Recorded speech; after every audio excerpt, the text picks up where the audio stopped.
जंगल में खोया बच्चा और माँ जैसी हथिनी।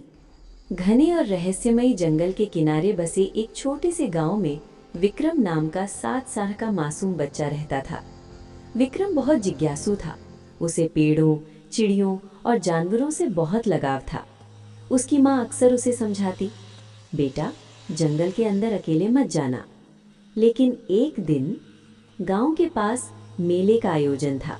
वहीं से विक्रम रंग बिरंगे गुब्बारों के पीछे पीछे चलता गया और कब जंगल के अंदर आ गया उसे पता ही नहीं चला।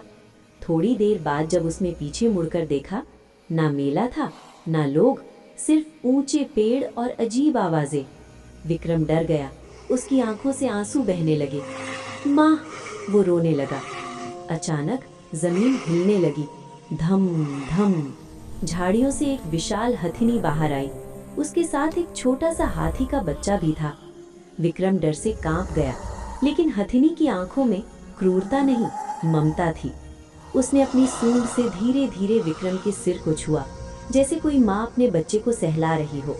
विक्रम को अजीब सी सुरक्षा महसूस हुई। रात हो गई, बारिश शुरू हो गई। विक्रम ठंड से कांप रहा था। हथिनी उसे अपने विशाल शरीर के पास ले आई, अपने कानों से उसे ढक लिया, जैसे कह रही हो, डरो मत, मैं हूँ। भूखे विक्रम को हथिनी ने जंगली फल दिए, पानी के पास ले गई। उसका बच्चा हाथी विक्रम के साथ खेलने लगा। उस रात विक्रम ने माँ की गोद जैसा सुकून महसूस किया। अगली सुबह जंगल में आग लग गई। जानवर इधर उधर भागने लगे। विक्रम घबरा गया। हथिनी ने जोर से चिंगार लगाई और विक्रम को अपनी पीठ पर बैठा लिया। तेजी से जंगल के सुरक्षित रास्ते से निकलते हुए वो गांव की ओर बढ़ी। गांव के लोग विक्रम को ढूंढते हुए जंगल के किनारे पहुंचे ही थे कि उन्होंने देखा एक हथिनी बच्चे को लेकर बाहर आ रही है। विक्रम की माँ दौड़ कर आई और उसे सीने से लगा लिया। मेरा बच्चा। हथिनी कुछ पल रुकी, आरव की ओर देखा, फिर धीरे से अपनी सूंड उठाई, मानो आशीर्वाद दे रही हो, और जंगल की ओर लौट गई।